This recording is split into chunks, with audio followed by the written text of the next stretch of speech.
Tonight, a dangerous shift in the weather pattern is unfolding across the United States, and the scale of what's coming cannot be overstated.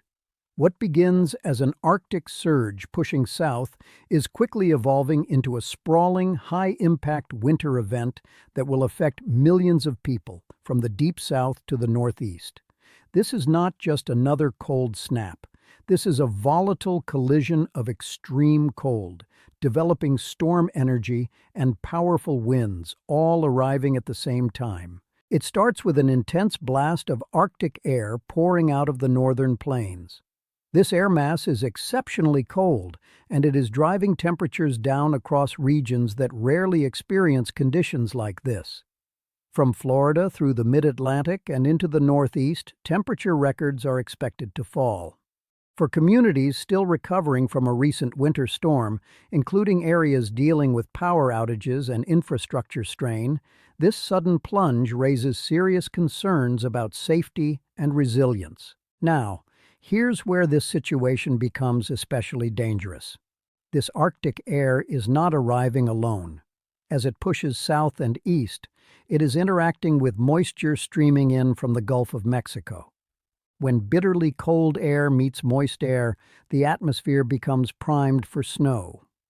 At first, that shows up as scattered flurries tonight and into early tomorrow across parts of Arkansas, Kentucky, Tennessee, and the southern Appalachians. These early snow showers may seem minor, but they are the opening act. By tomorrow morning, snow activity becomes more organized. Light to moderate snowfall spreads across Kentucky, Tennessee, the Appalachian Mountains, and the Great Lakes. At the same time, a low-pressure system begins to take shape near the Gulf Coast, tucked beneath the dominant Arctic high. That low is the spark that turns this from a cold outbreak into a major winter storm. As Friday night turns into early Saturday, everything begins to accelerate. Cold air pouring in from the north collides with strengthening moisture near Florida. Snow breaks out more aggressively across Tennessee, western Virginia, and North Carolina. By sunrise Saturday, snowfall intensifies dramatically, particularly across the Carolinas, northern Georgia, and Virginia. Roads that looked merely cold and dry hours earlier can rapidly become snow-covered and hazardous. Saturday afternoon is when conditions deteriorate fast. Heavy snow spreads across a broad swath of the mid-Atlantic. Areas from Atlanta northward into southern Maryland begin to feel the full force of this storm. In eastern North Carolina, especially near the Outer Banks, snowfall rates may become extreme. Snow could fall so quickly that visibility drops to near zero at times. To understand why this storm is so dangerous, we need to talk about a term that gets used a lot, but rarely explained: a bomb cyclone.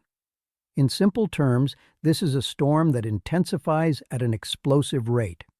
The air pressure at the center of the storm drops at least 24 millibars in a 24-hour period. That rapid pressure drop acts like tightening a spring in the atmosphere. Winds accelerate, precipitation intensifies, and the storm expands in size. In this case, the pressure is forecast to plunge well beyond that threshold as the system moves offshore, meaning this storm is not just strong, it is rapidly strengthening. As that pressure falls, wind speeds surge. Along the North Carolina coast, gusts could exceed 60 miles per hour, possibly pushing higher in exposed areas.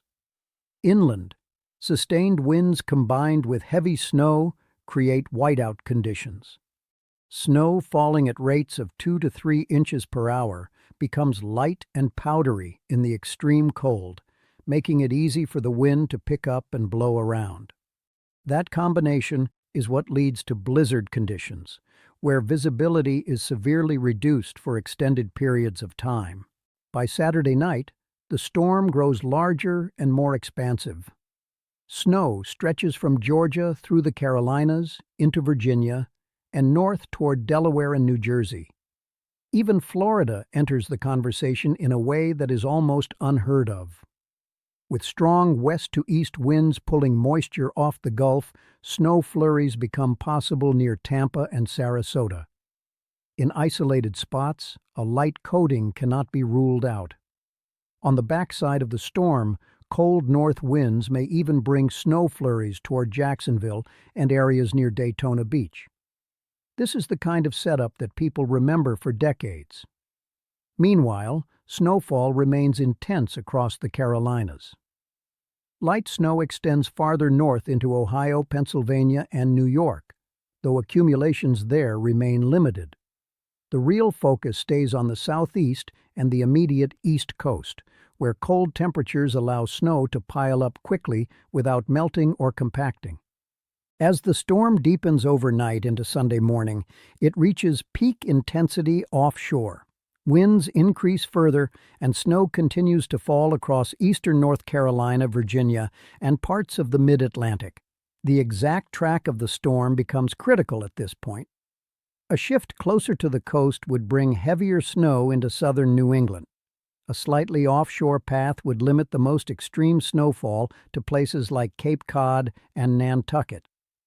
Even with that uncertainty, significant snow remains likely in southeastern New England. Sunday is a difficult travel day.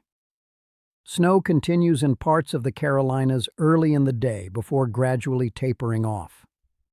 Farther north, snow intensifies across coastal New England. Strong winds push already fallen snow into drifts, obscuring roads and creating rapidly changing conditions. Even areas that see lighter snowfall face hazards due to blowing snow and bitter cold. By Monday, the storm finally pulls away. Winds begin to ease, and snowfall ends along the east coast. Some light snow showers may linger across parts of the Midwest and Ohio Valley, but these are minor compared to what just passed through. Now let's talk about snowfall totals, because this is where impacts become very personal.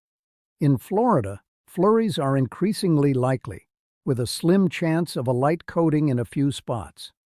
In Georgia, particularly in the northeast, 1 to 3 inches of snow is possible. There is no ice expected, which is good news, but snow alone can still disrupt travel. Farther north, snowfall increases sharply. Much of South Carolina, North Carolina, and Virginia is looking at widespread totals of 4 to 8 inches. Eastern North Carolina stands out as a bullseye, with 8 to 16 inches possible, especially near the coast. Snow drifts could be much higher due to strong winds. Inland Virginia locations that missed recent storms may see 5 to 10 inches this time around. Higher elevations in the Appalachians could exceed a foot of snow. Along the coast from Delaware through New Jersey, snowfall totals increase closer to the shoreline, with several inches possible. In southern New England, especially Cape Cod and Nantucket, this storm could deliver some of the highest totals, potentially exceeding a foot, depending on the storm's final track. Cold is the final and perhaps most dangerous piece of this puzzle. This Arctic air mass is among the coldest seen this season. Temperatures plunge across the southeast, breaking numerous records. Wind chills become dangerous, especially for anyone without reliable heat. Cold air lingers into Sunday and Monday, prolonging the risk even after the snow stops falling. This storm is not just about snow totals, it is about timing, intensity, wind, and cold, all converging at once. Power outages, travel disruptions, and life-threatening conditions are all possible. Understanding what's coming and taking it seriously could make all the difference.